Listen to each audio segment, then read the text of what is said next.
Mahirap isuot eh.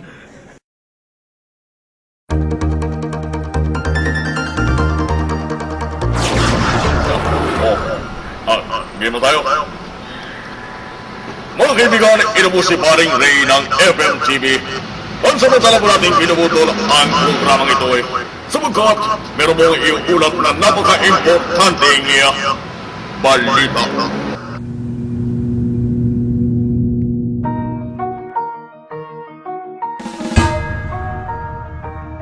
Lapit mga kaibigan at makinig kayo. Ako'y may dala-dalang balita galing sa bayan ko.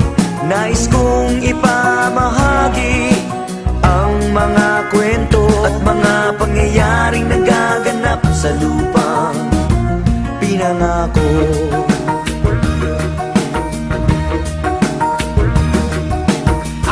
Pilipino sa isip at sa gawa. Ngunit bakit mga pinuno puro lamang salita? Isang gobyerno na kayang sikmurain at matawa na may pamilyang kumakain ng kulang sa 2 beses sa isang araw. Minsan wala ngang panlugo. Bakit ganito kababaw isang pagkain nilangaw? Ang dadaputin at kakainin ng batang gutom. Alam ba ng mga husgado at lahat ng hukom na merong mas masahol pa sa hatol ng kamatayan? Yan ay ikay maging mahirap sa sarili mong bayan. Mga bata na ang dapat na ginagawa'y maglaro, bagkus ay agos ng pawis at magbanat ng buto upang kumita ng ilang pirasong pisong madungis. Kalyo sa kamay at paa na manhid sa matulis. Hindi manika ang hawak ng kanyang mumunting braso, bagkus isang taong gulang na kapatid at may baso sa harapan na nagbabaka sakaling lagyan o yung pambili ng tinapay na panglaman sa tiyan. Mga pinunong bago mamatay at magkasakit sa sarap ng buhay, sa'kin kayo ay makinig.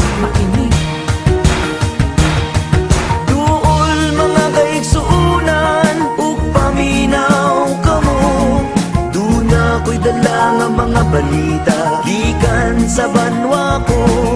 Gusto ko nga ipahibalo ang mga istorya na nagagahitabo sa banwag isa na to.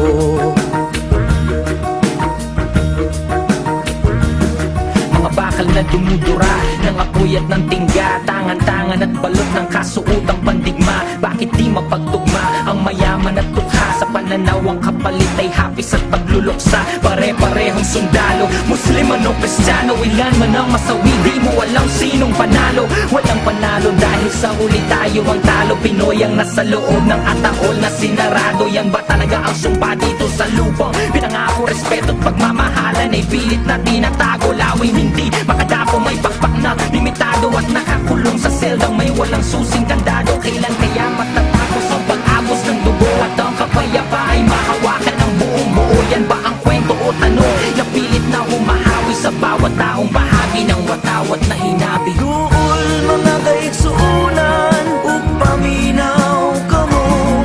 Duna ko'y dala nga mga balita gikan sa banwa ko. Gusto ko nga ipahibalo ang mga istorya na nagagahitabo sa banwag isa na to.